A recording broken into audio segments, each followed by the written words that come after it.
My fiancé's family demanded, sign this prenup or no wedding. I said happy to sign. Then I added MY clause. Infidelity voids all assets. Her parents' faces when their lawyer confirmed it was legally binding. Original post. I, 32 male, own a small but profitable HVAC business that I built from literally nothing. Started as a technician at 19, got my certifications, worked doubles for years, saved every penny, and finally opened my own shop 6 years ago. Nothing fancy. No trust fund. No rich relatives. Just me, my work ethic, and a lot of sleepless nights. My fiancée and I met 3 years ago at a mutual friend's birthday party. She came for money, like actual money. Her father owns a chain of car dealerships across 3 states, and her mother hasn't worked a day in her life. They live in one of those neighborhoods where the houses have names instead of just addresses. For the first 2 years, her parents tolerated me. Polite smiles, occasional dinners where her father would ask condescending questions about the trades like I was some kind of anthropological curiosity. But when I proposed last spring, something shifted. 3 weeks ago, her father called and asked me to come to their house. Alone. Said it was important family business. I showed up expecting the usual awkward small talk. Instead, I walked into their formal living room to find both her parents and some guy in a 3-piece suit sitting around a coffee table with a stack of papers. Son, her father said, he's never once called me by my actual name. We need to discuss some practical matters before you join this family. The guy in the suit was their family lawyer. He slid a document across the table. 53 pages. A prenuptial agreement. I'm not gonna lie. My first instinct was to be offended. But I'm not stupid. I flipped through it, and honestly, some of it was reasonable. Protecting family assets that predated the marriage, inheritance stuff, that kind of thing. Sure, fine. But then I got to the good parts. Any business I started during the marriage would be considered marital property. Any increase in my current business's value would be subject to division.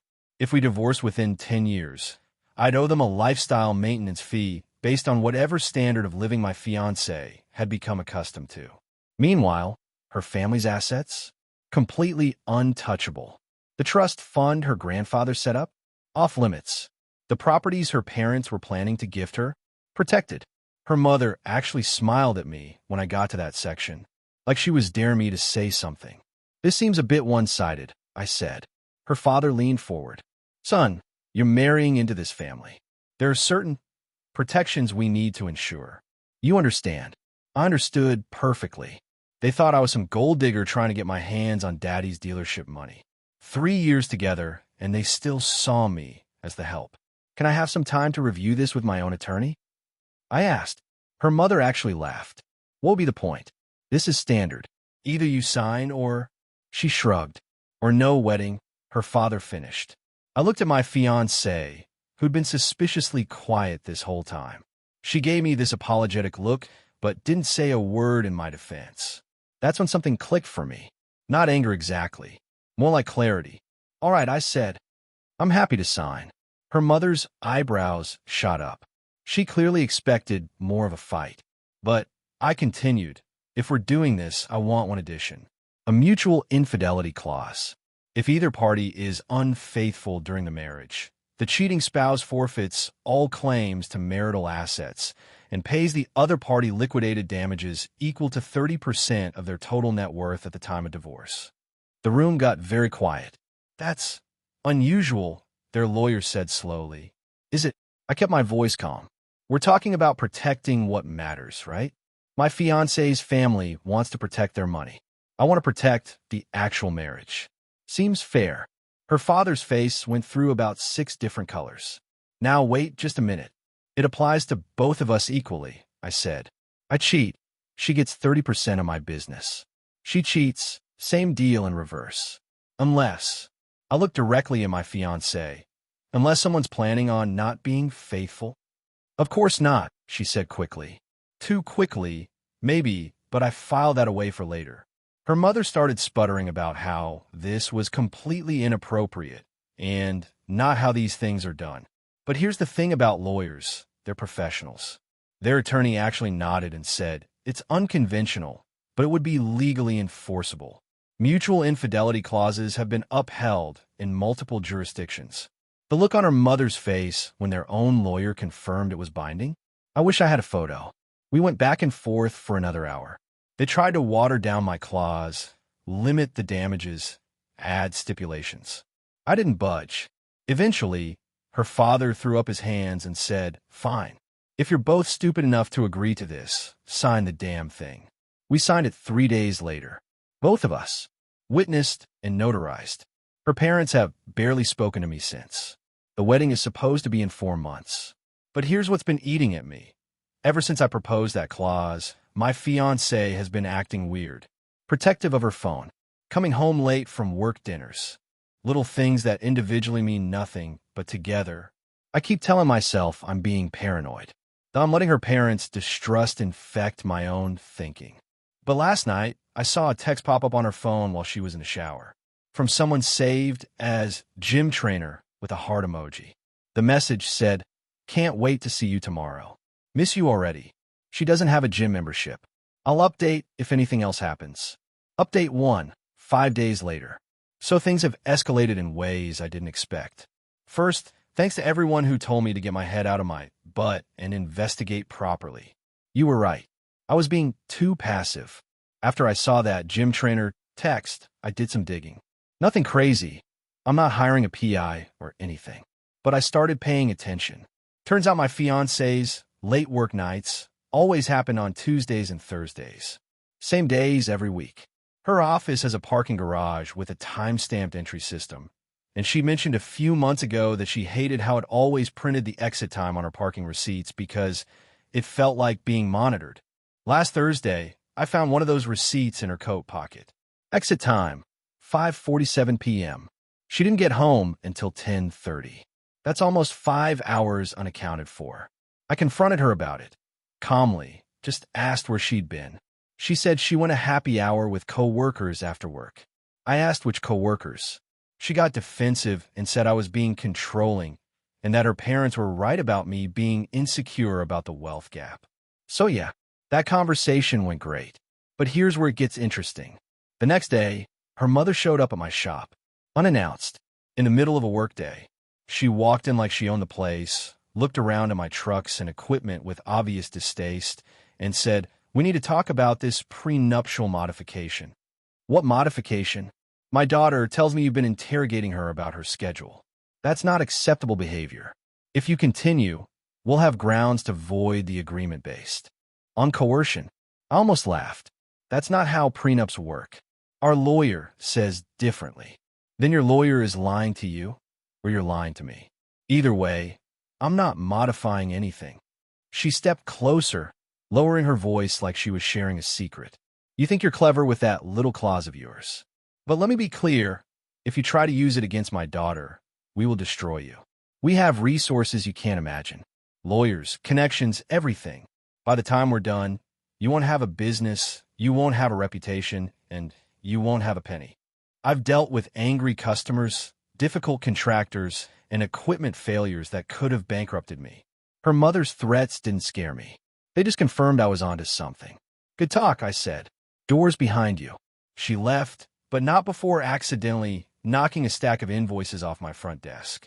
That night, I checked my fiancé's phone while she was sleeping. I know, invasion of privacy. But I was past caring about the moral high ground. The gym trainer contact had been deleted, but she'd forgotten to clear her photo gallery. There were selfies she'd taken in what was clearly a hotel room. Nice sheets, fancy headboard, definitely not our apartment. The timestamps matched her Thursday late nights. No pictures of another person. She was too careful for that. But in one photo, reflected in the bathroom mirror behind her, I could see a man's leather jacket hanging on the door. It wasn't mine. I didn't say anything. Not yet. But I did call my lawyer the next morning and asked about the specifics of our infidelity clause. What constitutes proof? What the process looks like? How quickly things could move if I needed them to. Her parents apparently got wind that I'd contacted an attorney, because 2 days later, her father called me. "Son, I think we've gotten off on the wrong foot here." "Have we?" "Look, my wife, she's protective. Too protective, maybe, but she only wants what's best for our daughter. And frankly, so do I. What's your point?" I'm prepared to offer you a buyout. Walk away from the engagement, clean break, and I'll write you a check for $50,000. 50 grand to disappear. Like I was a problem to be solved with petty cash. That's insulting, I said. 75. Goodbye. 100,000. And that's my final offer. I hung up. What they don't understand is that this was never about money. I love their daughter. I built something real with her, or at least I thought I did. The prenup clause wasn't a trap. It was a test. A way to know if we were both equally committed. She failed the test before the wedding even happened. Now I just need proof that will hold up. Update 2, 12 days later. Everything came apart faster than I expected. After her father's buyout attempt, I went into full documentation mode. Screenshots of everything backed up to the cloud. Downloaded our phone records. We're on the same plan. Kept a dated log of every suspicious incident. But the smoking gun came from somewhere unexpected. My fiancée's cousin works at one of her father's dealerships. We'd always gotten along. She thought her family was just as insufferable as I did. She texted me out of the blue last week. Hey, can we meet for coffee? There's something you should probably know. Turns out my fiancée had been complaining to various family members about me. And during one of those complaint sessions at a family barbecue, she let slip that she was reconnecting with her college ex-boyfriend, the one she'd always described as the one that got away before she met me. The cousin felt guilty about not telling me sooner. She also told me the guy's name and that he was some finance bro who worked downtown.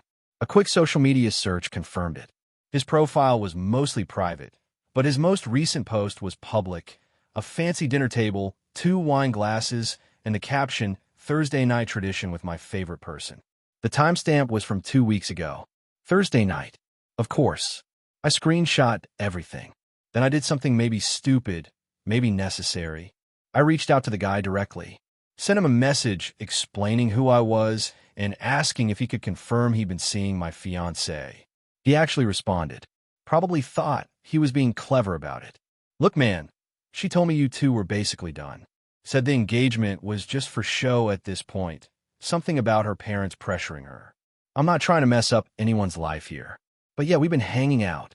Hanging out was doing a lot of heavy lifting in that sentence. But I had it in writing now. I forwarded the conversation to my lawyer. He said it was circumstantial, but combined with everything else, the photos, the phone records, the deleted contact, the contradictory stories, it painted a pretty clear picture.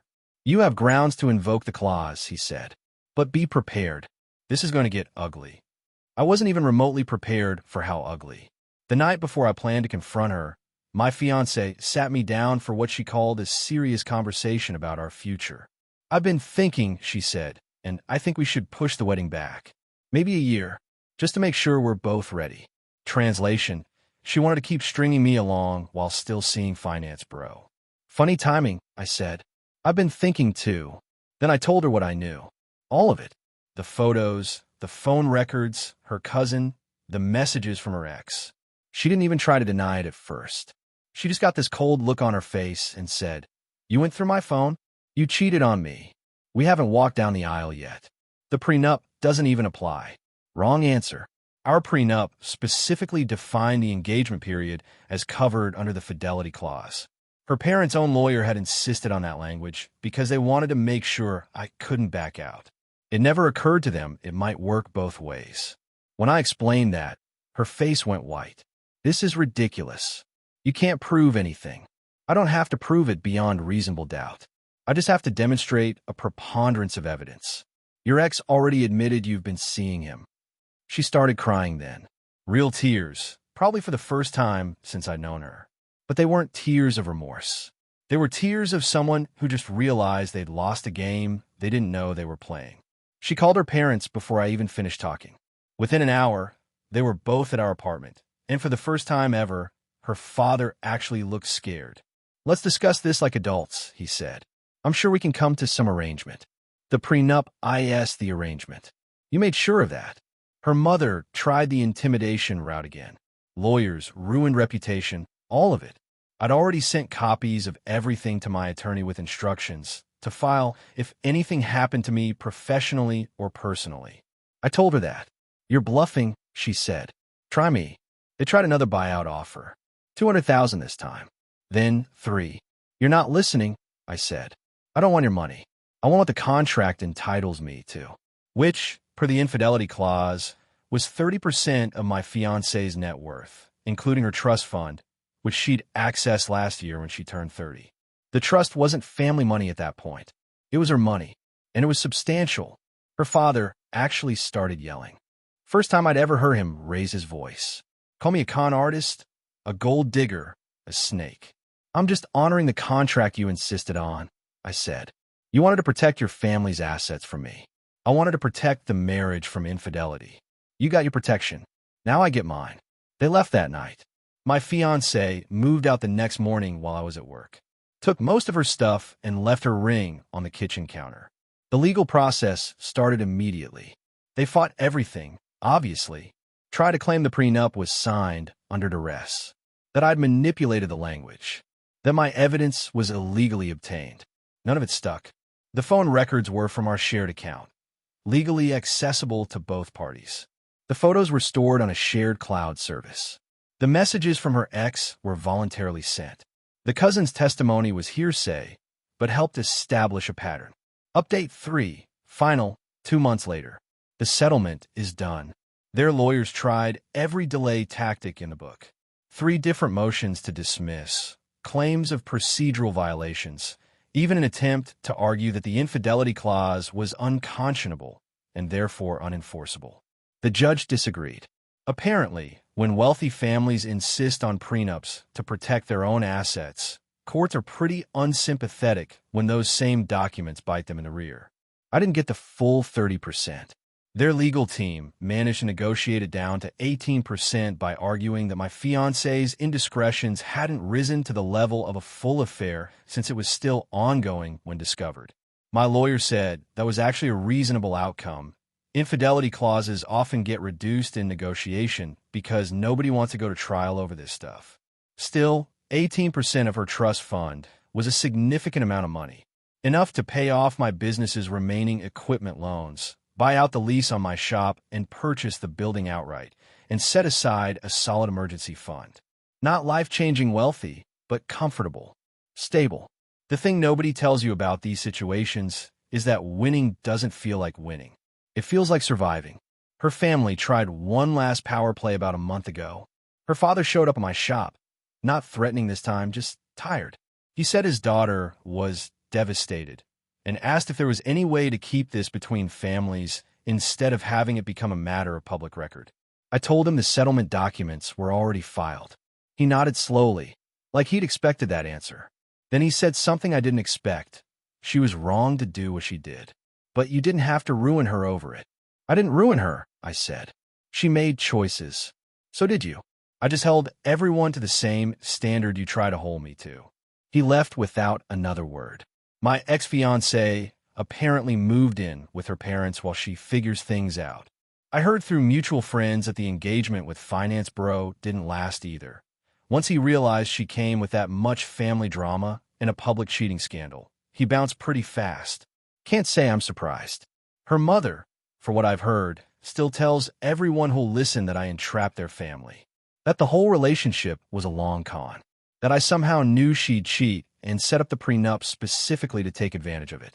The reality is much simpler and much sadder. I love someone who didn't love me back the same way. When her family forced us to put our commitments in writing, she showed me exactly where her priorities were. I just paid attention. My business is doing well. I hired 2 new technicians last month and we're booked solid through the summer. The financial cushion from the settlement means I can finally take some risks, maybe expand into commercial work, maybe open a second location. Haven't decided yet. I'm not dating anyone. Not ready for that. Probably won't be for a while.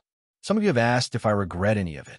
If I wish I'd just walked away when her parents first pulled out that prenup. Honestly, sometimes, late at night, when the apartment's too quiet, I think about the version of this story where I just said no, where I didn't play their game, where I accepted that we came from different worlds and let her go. But then I remember her mother's smug smile when she handed me that document. Her father offering me cash to disappear like I was a stray dog. The way my fiancée sat there and let them treat me like a threat to be neutralized instead of a person she supposedly loved. They wanted to make sure I couldn't take anything from them. They never considered that I might have something worth protecting too. So no, I don't regret it. Not the clause, not the enforcement, not any of it. If you're going to play games with legal documents, make sure you're prepared to lose. That's it. That's the whole story. Thanks for following along.